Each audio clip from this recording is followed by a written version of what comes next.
बिस्मिल्लाहिर्रहमानिर्रहीम। Hello, welcome back to my channel chemistry zone. आज हम एक नया टॉपिक पढ़ रहे हैं जो कि है मैट्रिक्स कॉम्बिनेशन। ठीक है जी, अब देखते हैं कि मेरे पास मैट्रिक्स कॉम्बिनेशन क्या होता है कि multiplication and addition of matrix is called matrix combination. एक चीज़ यहाँ समझने की है कि हमारे पास जहाँ पे लीनियर कॉम्बिनेशन आएगा वहाँ मीन्स कि एडिशन हमारे पास हो रही है।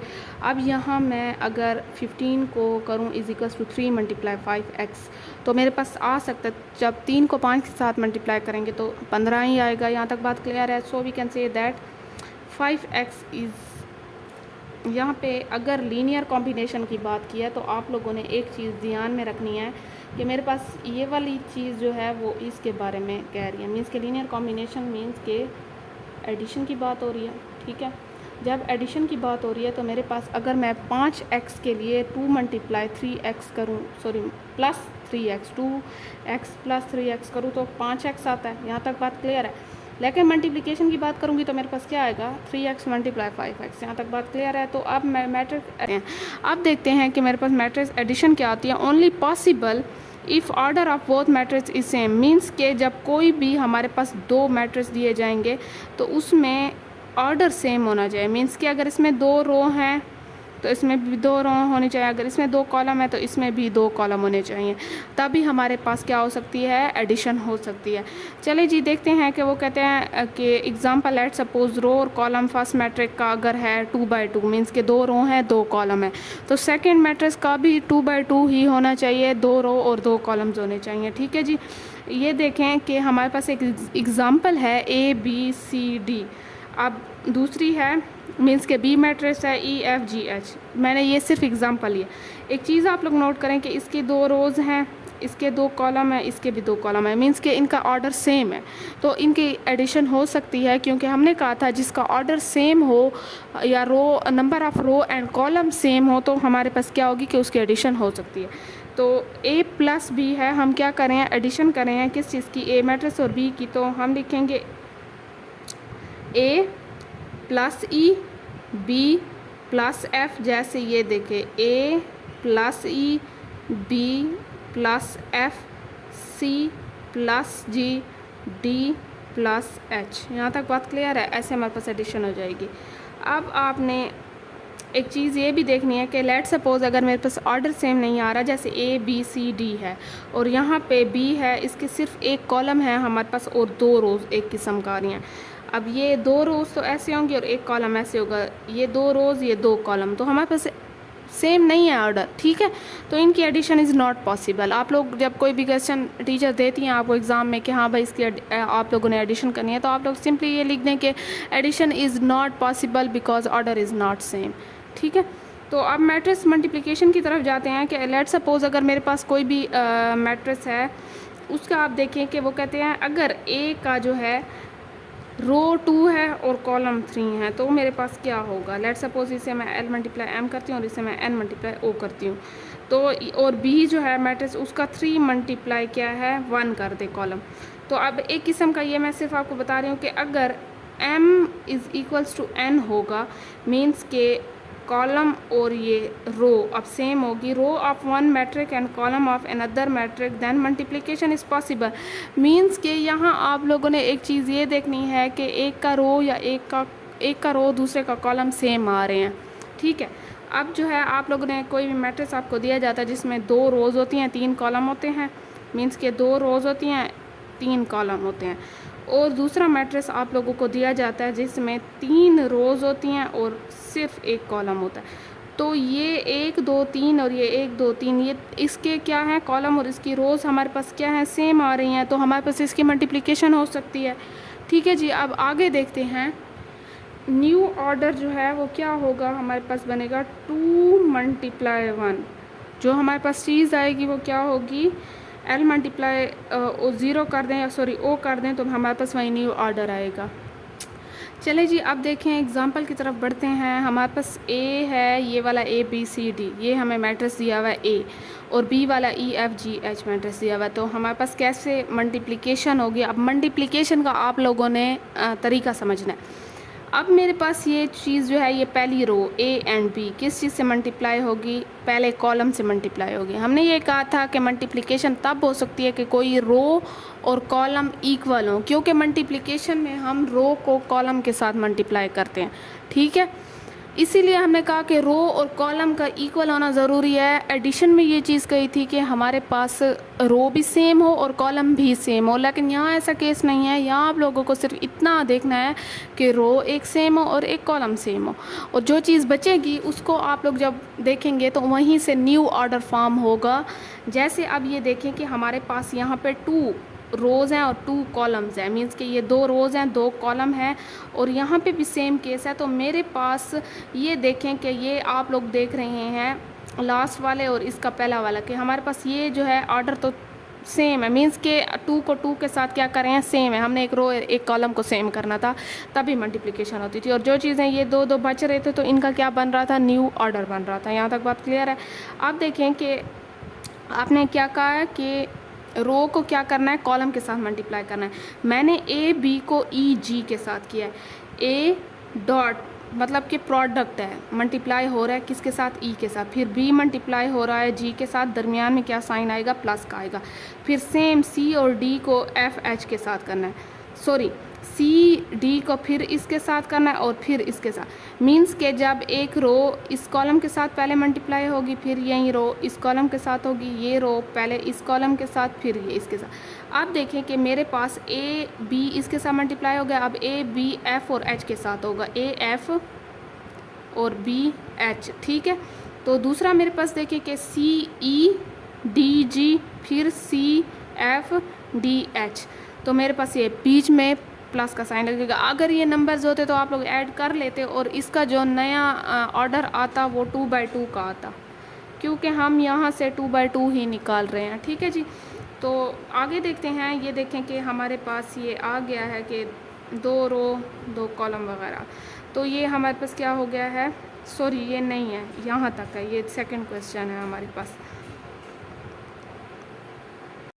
चलिए जी फिर देखते हैं कि हमारे पास, जैसे मैंने कहा है कि यहाँ तक अगर कोई नंबर होते तो आप लोग ऐड कर लेते और उसका ऑर्डर भी आप लोगों को पता चल जाता। ये सिर्फ आपको समझाने के लिए था। चलिए जी अब दूसरी अगर हम देखें कि हमारे पास क्या चीज़ है, दूसरा मैट्रिक्स है ए एंड बी। जैसे अब मल्टीप्लिकेशन, अब एडिशन अगर की बात की जाए एडिशन की, तो मेरे पास ऑर्डर सेम नहीं है, एडिशन नहीं होगी। मल्टीप्लिकेशन का देखते हैं कि मेरे पास मल्टीप्लिकेशन होती है या नहीं होती। ये देखें कि मेरे पास एक कॉलम है, ये 2 रोज़ हैं, ये 2 कॉलम हैं, मींस के ये 1 2 1 और ये 2 रोज़ तो चलें सेम आ गई, 2 कॉलम 1 कॉलम, तो 2 मल्टीप्लाई बाय 2 2 मल्टीप्लाई 1, रोज़ 2 हैं, 1 रो 2 रो, कॉलम 1 ही है, ठीक है। तो मेरे पास सेम क्या चीज़ है, 2 2 सेम आ रहा है, तो मींस के मल्टीप्लिकेशन हो सकती है। अब मेरे पास क्या चीज़ है, ये कॉलम था एक, आप लोगों को 2 मल्टीप्लाई 2 मींस के ये रो है, ये कॉलम है, ठीक है, एक मैट्रिक्स का, ये ए का कर लें, और बी का जो था 2 मल्टीप्लाई 1, ये रो है, ये कॉलम है, ठीक है। अब समझने की ये बात है कि मैंने इस चीज़ को इसके साथ क्यों किया, क्योंकि एक का कॉलम और एक का रो सेम आना चाहिए। ऐसे कहा था ना कि एक का कॉलम और एक का रो जो है वो अगर सेम हुआ तो मल्टीप्लिकेशन होगी, तो होगी ना, क्योंकि हमने ये देखिए सेम कर दिया। अब जो चीज़ बच गई ये वाली, ये ऑर्डर देगी हमें 2 मल्टीप्लाई 1, ऑर्डर ऐसे ही आएगा, मींस के 2 रो आएंगी 1 कॉलम आएगा। चलें जी अब देखते हैं कि मेरे पास जब मल्टीप्लिकेशन होती है तो मैंने कहा कि ये रो जो है 1 कॉलम के साथ मल्टीप्लाई होगी। अब कॉलम एक ही है तो एक ही बार मल्टीप्लाई होगी, ए ई के साथ होगा, फिर बी एफ़ के साथ होगा, फिर सी ई के साथ होगा और डी एफ़ के साथ होगा, ए ई बी एफ़ सी ई और डी एफ़, प्लस का साइन आएगा, ऐसी बात है। अब आप लोगों ने एक चीज़ समझनी है कि ये पूरी चीज़ जो है ये एक ही है, मीन्स कि ये एक ही चीज़ है। अगर नंबर होता तो आप उसे प्लस करते तो वो एक ही बाद में नंबर आ जाता, मीन्स के फाइनल रिज़ल्ट एक ही आ जाता। तो ये इस चीज़ को पूरा एक ही काउंट करें। अब ये 1 और 2 क्या हो गई हैं, रोज़ हो गई हैं, लेकिन सिर्फ ये पूरा एक कॉलम हो गया। तो ऑर्डर के मुताबिक मेरे पास 2 मल्टीप्लाई 1 आ रहा है, 2 रोज़ आ रही हैं, 1 कॉलम आ रहा है, ठीक है जी। इसी तरीके से आप लोग मल्टीप्लिकेशन कर सकते हैं, ऑर्डर भी देख सकते हैं, और मेरे पास ये भी आप लोग ये भी पता लगा सकते हैं कि ये मल्टीप्लिकेशन इसकी हो सकती है या नहीं, और एडिशन हो सकती है कि नहीं। ठीक है जी, यहाँ तक बात आप लोगों को क्लियर है। अब आगे चलते हैं कि स्केलर मल्टीप्लिकेशन मैट्रिक्स की क्या होती है। स्केलर मल्टीप्लिकेशन में अगर आप लोग देखें, आप लोगों को नज़र आ रहा है, हाँ जी ये देखें, स्केलर मल्टीप्लिकेशन में एक चीज़ अगर देखते हैं तो मेरे पास अगर लेट सपोज मेरे पास ए कोई भी मैट्रिक्स दिया हुआ है जिसका ऑर्डर 3 है, और वो कहते हैं कि 2A फाइंड करना है आप लोगों ने, तो बहुत ही सिंपल सी चीज़ है कि ये जो 2 लिखा हुआ है जो ए का मैट्रिक्स है उसकी वैल्यूज़ हैं, उसके साथ आप लोगों ने मल्टीप्लाई कर देना है इस चीज़ को। तो 2 मल्टीप्लाई ये सारा मैट्रिक्स लिख देना है। यहाँ तक आप लोगों को बात क्लियर है। अब देखें कि मेरे पास क्या चीज़ है, 2 जैसे था, 2 को मैंने मल्टीप्लाई किया, मीन्स के पीछे अगर आप लोग देखें तो 2 2s are 4, 2 3s are 6, 2 4s are 8, 2 2s are 4, 2 2s are 4, 2 3s are 6, 2 3s are 6, 2 4s are 8, 2 2s are 4। ये सारी वैल्यू यहाँ मैंने लिख दी हैं। ठीक है जी।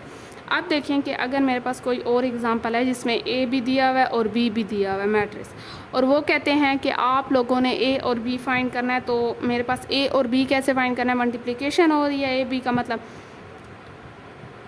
3 मल्टीप्लाई 1 6 मल्टीप्लाई 5, ऐसे जाना है। इसकी रो इसका कॉलम, फिर इसकी रो इसका कॉलम, फिर ये रो, फिर ये पहला कॉलम, फिर ये रो, फिर सेकंड कॉलम। ठीक है, ऐसे 3 multiply 1 6 multiply 5, 3 multiply 2 6 multiply 1, 2 multiply 1 0 multiply 5। ठीक है, 2 मल्टीप्लाई 2 0 मल्टीप्लाई 1। यहाँ तक बात क्लियर है। अब आप लोग इसका मैंने कहा था दरमियान में प्लस लगाना है, आप लोगों ने सारा प्लस लगा लेना है। मेरे पास आंसर ये आ गया। अब आप लोगों ने एक चीज़ ये करनी है कि इसका है 2 मल्टीप्लाई 2 ऑर्डर, 2 रोज़ 2 कॉलम, इसका भी है 2 मल्टीप्लाई 2 ऑर्डर, 2 रोज़ 2 कॉलम, मीन्स के सेम है। अब 2 मल्टीप्लाई 2 और 2 मल्टीप्लाई 2 को मैं अगर ऐसे करूँ तो मेरे पास ये चीज़ सेम है, 2 मल्टीप्लाई 2 मीन्स के मल्टीप्लिकेशन हो सकती है। तो ऑर्डर क्या आएगा, 2 और 2 मीन्स के 2 मल्टीप्लाई 2 ऑर्डर आएगा। 2 रोज़ आएगी 2 कॉलम आंसर में, तो मेरे पास आ रही हैं 2 रोज़, ये 2 कॉलम। ठीक है, बात क्लियर हो गई आया यहाँ तक आप लोगों को। अब आगे एक चीज़ देखते हैं कि एक क्वेश्चन है जो बहुत ही बार आया है पेपर में भी।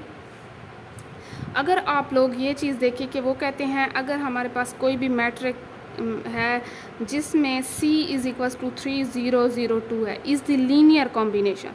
लीनियर कॉम्बिनेशन मीन्स एडिशन और मैट्रिक्स A एंड B।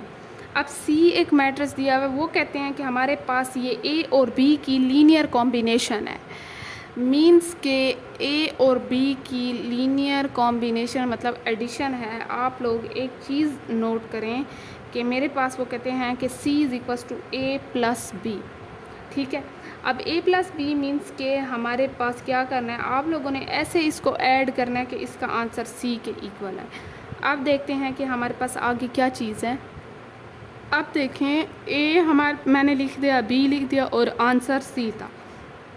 उन्होंने कहा है कि लीनियर कॉम्बिनेशन है किस चीज़ की, A और B की। आंसर क्या था, C के इक्वल आना चाहिए। A और B को जब प्लस करें, मैंने A और B को प्लस किया, मैंने क्या किया कि first row first column, first row second column, फिर second row first column, second row second column. मैंने 1 प्लस 1 0 प्लस 0 1 प्लस 0 और 0 प्लस 1, मतलब कि मेरे पास क्या होगा, सॉरी ऐसे नहीं होगा। अच्छा, फिर आप लोगों ने क्या करना है कि मेरे पास एडिशन करनी है। अगर मैं एडिशन करूं तो सिंपल एडिशन में मेरे पास क्या है कि 1 प्लस 1 0 प्लस 0, 0 प्लस 0 1 प्लस 0। बात क्लियर है। लेकिन यहाँ अगर मैं आंसर करती हूँ तो मेरे पास आंसर 2 0 0 1 आ रहा है, जो कि C के इक्वल नहीं आ रहा, is not equal to C के मैट्रिक्स में 3 0 0 2 था, लेकिन यहाँ तो 2 0 और ये 0 1 आ रहा है। तो मैं क्या करूँ कि मैंने ये कहा है कि ये वाला जो मैट्रिक्स है वो लीनियर कॉम्बिनेशन नहीं है, मीन्स के A और प्लस B जो है वो नॉट इक्वल टू C है, मीन्स के हमारे पास उसका आंसर C के इक्वल नहीं आ रहा। अब मैंने क्या किया कि C जो है एक को मैंने C1 कह दिया, एक को मैंने C2 कह दिया। मीन्स के मैंने A को C1 कह दिया और B को मैंने C2 कह दिया। यहाँ तक आप लोगों को बात क्लियर है। अब मैंने क्या किया कि C1 एंड C1 को जो है किस चीज़ के साथ, मीन्स के अगर मैं कहूँ कि C जो है उसे मैंने पूरे मैट्रिक्स के साथ मल्टीप्लाई किया C1 को। मीन्स के C1 जो है पहले C1 1 के साथ मल्टीप्लाई हुआ है, फिर C1 0 के साथ मल्टीप्लाई हुआ है, फिर C1 0 के साथ हुआ है C1 1, यहाँ 1 आना चाहिए। यहाँ पे एक चीज़ आप लोग सही कर लें, यहाँ 1 आना चाहिए, ठीक है। अब C2 को भी मैंने यही किया कि 1 के साथ मल्टीप्लाई कर दिया, 0 के साथ कर दिया, 0 के साथ कर दिया, और यहाँ पे भी 0, यहाँ थोड़ी सी मिस्टेक्स हैं, आप लोग ठीक कर लें क्योंकि वो यहाँ चला गया, यहाँ 0 है और यहाँ पे 1 है, ठीक है जी। तो अब देखें मेरे पास आंसर क्या आया। C1 जब 0 के साथ कुछ मल्टीप्लाई होता है तो 0 आता है, 0 0, यहाँ पे 1 आएगा क्योंकि यहाँ 1 था, और यहाँ पे सारा मेरे पास 0 आया है। सिर्फ 1 के साथ जो मल्टीप्लाई चीज़ हो रही है वो वैसी आएगी। यहाँ तक बात क्लियर है। अब मैंने क्या किया, जब C1 और C2 को इसके साथ मल्टीप्लाई कर दिया तो मैंने जो आंसर थे उनको क्या कर दिया, इन दोनों को C1 प्लस C2 कर दिया, ठीक है। अब मैंने जैसे C1 प्लस C2 किया तो मेरे पास यहाँ पे 1 कर दें, यहाँ पे ये 1 है चीज़, ठीक है जी। तो मेरे पास क्या हुआ कि C1 plus C2 0 plus 0, 0 plus 0, यहाँ पे 1 नहीं आएगा बल्कि यहाँ पे 1 आएगा, ये 0 है, ठीक है जी, ये 0 ही है। अब जो है मेरे पास ये सारा आंसर आ गया C प्लस उसका। मैंने कहा है कि C1 इज़ इक्वल टू, मैंने 2 के इक्वल लिया है, मैंने सपोज़ किया है अगर मेरे पास C1 2 के इक्वल है तो मैं आसानी से C1 plus C2 is equals to 3, ये दो मैंने क्या लिए हैं, वैल्यूज़ लिए हैं, तो मैं दूसरे की वैल्यू निकाल सकती हूँ। अच्छा, C1 जो है मेरे पास क्या चीज़ है, वो कहते हैं कि 2 के इक्वल है। C1 प्लस जो है 2, जब मैं दोनों को प्लस करती हूँ तो उसका आंसर सही है। तो मेरे पास बहुत ही आसानी से C2 निकल सकता है क्योंकि यहाँ C1 भी है, C2 नहीं है, C1 प्लस C2 है, सिर्फ जो रहता है वो C2 नहीं है। तो मैंने क्या किया कि C1 की वैल्यू 2 थी तो मैंने यहाँ 2 पुट कर दिया, plus C2 is equals to 3, ऐसी बात है। अब मैंने क्या किया कि C2 वैसा रह गया है, 3 माइनस 2 आ गया है, यहाँ प्लस था, जब जहाँ गया तो माइनस हो गया, C2 इज़ इक्वल्स टू 1 आ गया। मेरे पास C की भी 1 की वैल्यू आ गई है, C2 की 2 मैंने सपोज़ किया, और C1 प्लस 2 की 3 वैल्यू थी। अब देखते हैं कि मेरे पास ये वैल्यूज़ क्या लग सकती हैं। मैंने C1 लिखा, मैंने C2 लिखा, जो पहले मेरे पास ऑलरेडी यहाँ पे A और B गिवन था, ठीक है। C मतलब A और B जो था मैंने उसे C1 और C2 का नाम दिया। यहाँ तक बात क्लियर है। अब देखते हैं मेरे पास ये वैल्यूज़ कैसे पुट होती हैं। एक चीज़ आप लोगों ने नोट करनी है कि ये C1 ये पड़ा है, C2 ये पड़ा है, तो मेरे पास C1 की वैल्यू जो है 2 है, मीन्स के यहाँ पे 2 आएगा, और C2 की वैल्यू 1 है और यहाँ पे 1 आएगा। यहाँ तक बात क्लियर है। अब देखते हैं मेरे पास दिए देखे 2 और 1, तो मैंने यही चीज़ मल्टीप्लाई कर दी, अंदर 2 के साथ 2, 2 0 के साथ 0, 0 के साथ 0, और ये 2 आ गया, फिर 1 के साथ 1 और बाकी सारा 0, 0 के साथ जो मल्टीप्लाई होगा वो 0 ही आएगा।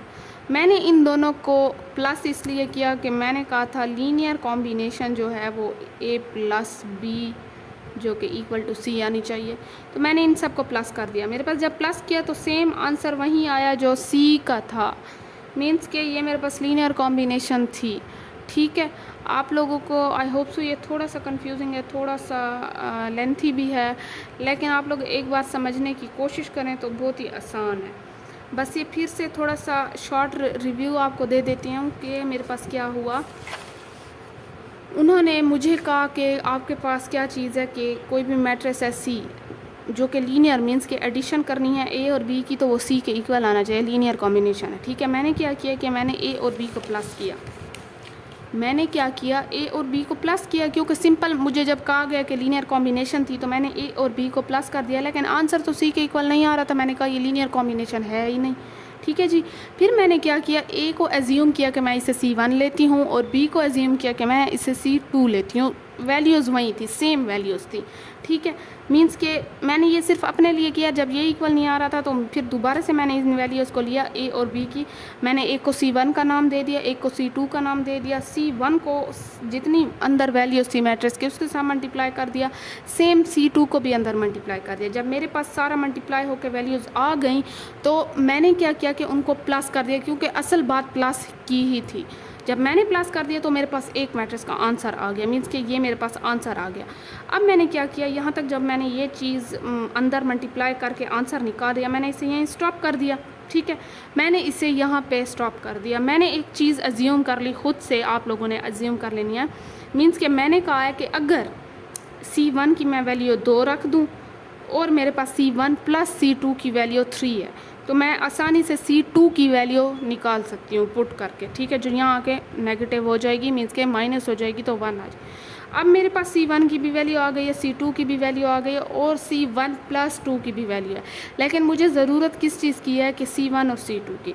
अब जो चीज़ मैंने यहाँ पे निकाली थी C1, ये वाली, अच्छा ये चीज़ जो करवाई है इसको फ़िलहाल तो आगे यूज़ नहीं कर रहे, आप लोगों ने इसे यहीं पे स्टॉप कर देना है। मेन चीज़ ये पे है जो C1 और C2 को आप लोगों ने अज्यूम किया। जब मैंने ये वैल्यूज़ जो हैं C1 की जगह पुट कर दी तो मैंने क्या किया कि उनको उन्हीं वैल्यूज़ को अंदर मल्टीप्लाई कर दिया, आंसर आ गया। अब इसके अलावा क्या करना था, एक ही मैट्रिक्स लाना था। एक मैट्रिक्स लाने के लिए मैंने प्लस कर दिया, क्योंकि हमें बात की गई थी कि ये लीनियर कॉम्बिनेशन हो रही है। जब मैंने प्लस कर दिया तो मेरे पास आंसर C के इक्वल आ गया। एक चीज़ यहाँ ये है कि आप लोगों ने ये स्टेप करना है, लेकिन ये आगे यूज़ नहीं हो रहा, ठीक है जी। यहाँ तक बात क्लियर है? आई होप सो आप लोगों को यहाँ तक पूरी बात क्लियर होगी। लीनियर कॉम्बिनेशन का मतलब यही है कि आप लोगों ने प्लस करना है, ठीक है जी। तो चले जी, एक अगली वीडियो में मिलते हैं अगले टॉपिक के साथ। अब तक के लिए अल्लाह हाफिज़।